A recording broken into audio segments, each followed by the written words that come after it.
छा अव्हांखे ख़बर आहे त सिंध जी हिकिड़ी मशहूरु चवणी घोड़ा रे घोड़ा हीअ हिकु तारीख़ी चवणी आहे जेका अॼु बि कंहिं ॾाढा ज़ुल्म ऐं अन्याय ते सिंध जे माण्हुनि वातां बेइख़्तियार निकिरी वेंदी आहे ऐं लाज़िमन अव्हां बि पंहिंजी ज़िंदगीअ में कॾहिं न कॾहिं हीअ तारीख़ी चवणी ज़रूरु ॿुधी हूंदी। सिंध ते मदद ख़ान पठान समेत धारिया फोरू ऐं मिली आवर हलां करे फुलट कंदा हुआ ऐं ॻोठनि खे साड़ बार करे तबाह करे छॾींदा हुआ। सिंध जा माण्हू जॾहिं धारियनि लश्करनि खे परे खां ईंदे ॾिसंदा हुआ त ॿियनि खे ॼाण ॾेई होशियारु करण लाइ वाका करे ईअं ई चवंदा हुआ त घोड़ा रे घोड़ा। बहरहाल जिन ॿारहनि सरदारनि ऐं अमीरनि सिंध खे सवाइ कंहिं ॾोह ऐं पाप जो फुरियो ऐं लुटियो आहे तिन में मदद ख़ान जो नालो मुख्य आहे, जंहिं हिन अमन ऐं सलामती जे वादीअ ते हमिलो करे संदसि ग़रीब ऐं मिसकिन मारूड़नि जे पोड़ीअ जी पूंजी लुटे पंहिंजा घर भरिया ऐं हेॾां पोरियत सिंधी अवाम टुकुर ॻुभे ऐं पाणीअ चकी लाइ तड़पंदी रही। हिन सिंध में जेका फुरुट कई ऐं अफ़रा तफ़री मचाई उन जो नज़ीर ऐं मिसाल मिलणु मुश्किल आहे। मदद ख़ान जो असुलु नालो दिलावर ख़ान हो, जंहिंजो तालुक़ु इसहाक़ ज़ई क़बीले सां हो। जॾहिं अहमद शाह अब्दाली 1772 ईस्वीअ में वफ़ात कई तॾहिं तख़्त नशीनीअ जे सिलसिले में क़बाइली झगड़ो शुरू थियो। 3 ॾींहंनि में दिलावर ख़ान अब्दाली जे दरबार में हिकु मामूली मुलाज़िम हो। अब्दाली जी वफ़ात वक़्तु वली अहद तैमूर हरात में हो, उन करे कुझु दरबारी अमीरनि शाह वली ख़ान वज़ीर आज़म जी मदद सां अब्दालीअ जे ॿिए पुटु शहज़ाद सुलेमान खे कंधार जे तख़्त ते विहारियो। इहा हालत ॾिसी दिलावर ख़ान खे पंहिंजो मुस्तक़बिल चमकंदो नज़र आयो ऐं हिन दौर अंदेशीअ खां कमु वठंदे तैमूर जो पासो वरितो ऐं उन जे लश्कर में शामिलु थी सुलेमान ऐं शाह वलीअ सां जंग कई, जंहिंमें शाह वलीअ संदसि 2 पुट मारिजी विया। अहिड़ीअ तरह तैमूर साॻे साल तख़्त ते वेठो। हिन हुकूमत संभालण शर्त दिलावर ख़ान खे मदद ख़ान जो लक़ब ॾेई पंहिंजो ख़ासि मुशीर मुक़ररु कयो। मदद ख़ान जीअं त फितरी तरह वेढ़ाक ऐं फ़ौजी मुहारत रखंदड़ हो, उन करे संदसि मर्ज़ीअ मूजिबि तैमूर खेसि फ़ौज कमांडर इन चीफ मुक़ररु कयो। मदद ख़ान हर जंग में शरीक थियो ऐं तैमूरी सल्तनत जी हदूं वधाइण में संदसि चङो हथो हो। इहो 1780 ईस्वीअ जो ज़मानो हो। सिंध में टालपुरनि ऐं कलोड़नि जी पाण में लठ लॻल हुई।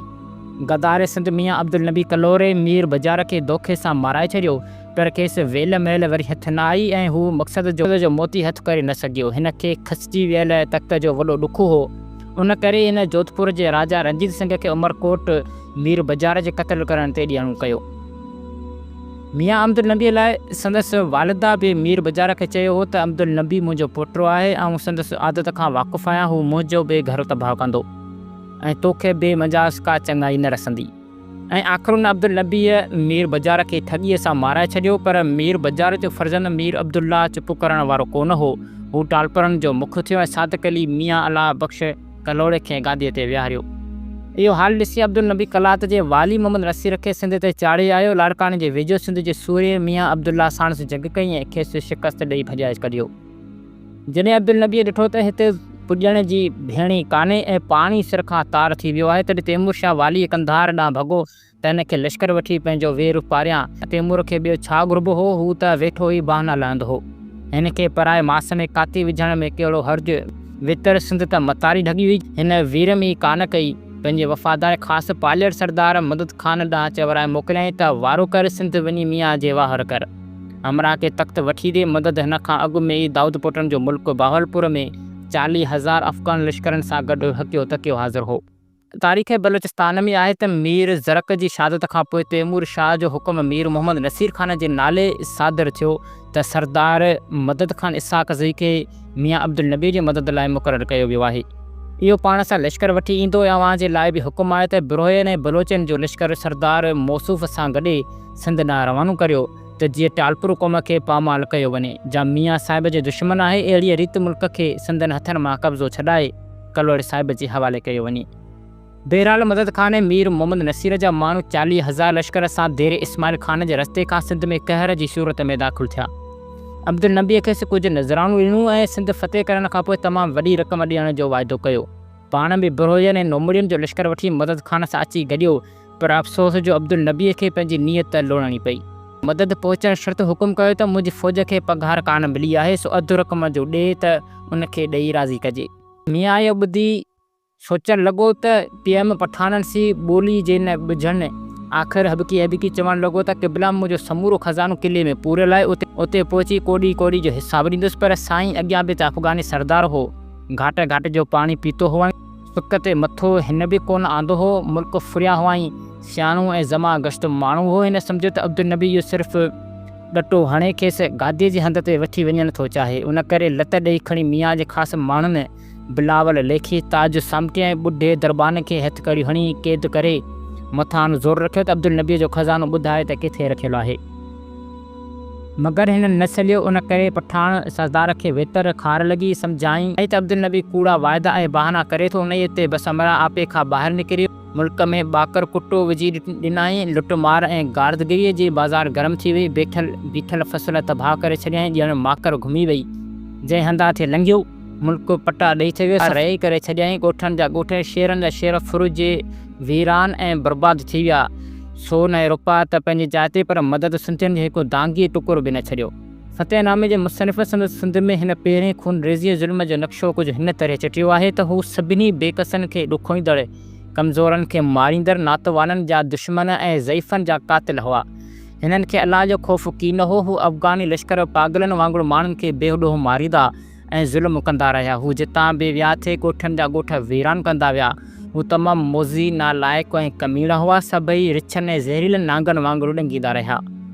हू ज़ईफ़नि सां विढ़ण लाइ बिजलीअ वांगुरु तेज़ हुआ। किथे मुक़ाबले जी सूरत थी त तिखी बिजलीअ वांगुरु तेज़ीअ सां भॼी वेंदा हुआ। हू मुहबत वारे सुलूक खां ख़ाली हुआ ऐं छिते मिरुअ वांगुरु माण्हुनि ते बेसबब हमला थे कयाऊं। हू लुट मार में अहिड़ा दस्तो दराज़ हुआ जो पुराणे फाटियल ॻूण बि न थे छॾियाऊं। हीअ मदद खान जी पहिरीं फुरुई जंहिं लाइ खेसि अब्दुल नबीअ पाण चयो त फ़िलहालु अव्हांजो लश्कर सिंध जे शेरनि ऐं ॻोठनि में फुरलुट करे खेसि घणो ई खज़ानो मिलंदो। उन करे ई हिन दबड़ धौंस शुरू कई। हिन फुर वक़्तु शेरनि ऐं ॻोठनि खे बाहियूं ॾिनियूं। ग़रीब सिंधियुनि जिन जूं दिलियूं मेण खां बि नरम आहिनि, अलाह ताला चट कयो वियो। हीअ हिकु अहिड़ो त कुमेलियूं ऐं बेइलाज आफ़त हुई जेका ख़ुदि पंहिंजो ॼाओ मादर वतन ते वठी आयो। पंहिंजे वॾे जो न को वेॾी न को तबीब। सभु सिंधी गॾिजी मीर अब्दुल्ला वटि विया ऐं खेनि चयाऊं त हिन गेबाद सां मुंहुं ॾिजे, विड़ी जनम भूमीअ जी इज़त ऐं आबरू बचाइजे। अब्दुल्ला ख़ान सिंध जो उहो सुरमो आहे जंहिं हिन अफ़गान आफ़त सां मुंहुं ॾियण लाइ कमर कशी। उहो हिकु वॾो लश्कर वठी मदद खान सां जंग करण लाइ रवानो थियो। मदद खान ॾिठो त हाणे सिर थो वञे, वठणु त पंहिंजी जाइ ते, हाणे त ॾियणो थो पवे। सियाणो त अॻे ई हुओ। मीर साहिब खे चवराए मोकिलियाई त अव्हीं वॾा बहादुर ऐं अकुलमंद आहियो। अब्दुल नबी अव्हां ते जेके ज़ुल्म कया आहिनि उहे सभु मूंखे मालूम आहिनि। हिन जी दिलि कंहिं ॾांहुं बि साफ़ु न आहे। जेके माण्हू हिन जा मुशीर आहिनि उहे सभु कूड़ा, इल्ज़ाम तराश ऐं फितने बाज़ आहिनि। न हिननि में का मर्दानगी आहे ऐं न वरी के अकुलमंदी आहे। इहो ई सबबु आहे जो मूं उन्हनि खे ज़ंजीर पाराया आहिनि। ऐं मुंहिंजे घरनि ॾांहुं वञो, मां हिननि सां ख़ुदाबाद वञणु घुरां थो। उन करे जो हू चवनि था त असांजो ख़ज़ानो पूरियल आहे। जेकॾहिं उहो मिली वियो त बहितर, न त ॿी सूरत में हीअ माण्हू बादशाह सलामत जी नज़र में कूड़ा साबित थींदा। मां अव्हांजी दोस्तीअ जो ख़्वाहिशमंद आहियां। हीअ ख़्वाहिशमंदी ऐं हेठाईअ वारा लफ़्ज़ ॿुधी मीर ॾाढो ख़ुशि थियो ऐं संदसि एलजियन खे इनाम इकराम ॾेई मदद खे चवाए मोकिलियाई त अव्हांजी मर्ज़ीअ मूजिबि असीं उमरकोट वञूं था। ऐं सवाइ कंहिं फुरलुट जे सिधो ख़ुदाबाद हलिया वञो। मीर त सिधा सवा माण्हू पंहिंजे वादे मूजिबि हलिया विया। इहो पठाण जंहिंजी दिलि में डोह हो सो किथे थो अंजाम पाड़े। ॾिसो त कीअं तो बंबोर खे बाहि ऐं मुल्क खे थो भेले। मदद खान उतां थी दिलजाए करे सिधो ख़ुदाबाद आयो, जिते अब्दुल नबीअ ते ज़ोर रखियईं त ॾोकड़ पैदा कर। पर चवंदा आहिनि त जेको कुनीअ में हूंदो पाट में बि सोई पवंदो। हू त अॻे ई सुञो तड़खो किथां आणे ख़ज़ानो जो मदद जो पेट भरे ऐं अफ़गानी फ़ौज जा अंगल पूरा करे। वरी बि आज़ार वेचारी रयत लाइ मदद नफ़ीअ में जवाबु ॿुधी बाहि थी वियो। लश्कर खे वरी फुरलुट जो हुकुम ॾिनई।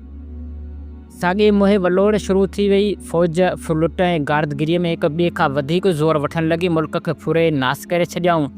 फ़िरेर नामे वारो लिखे थो त अलाह खां ॾियंदड़ मदद खान पैसनि मेड़ण लाइ हर ॻोठ में, हर शहर ऐं हर घटीअ ते माण्हू छॾिया।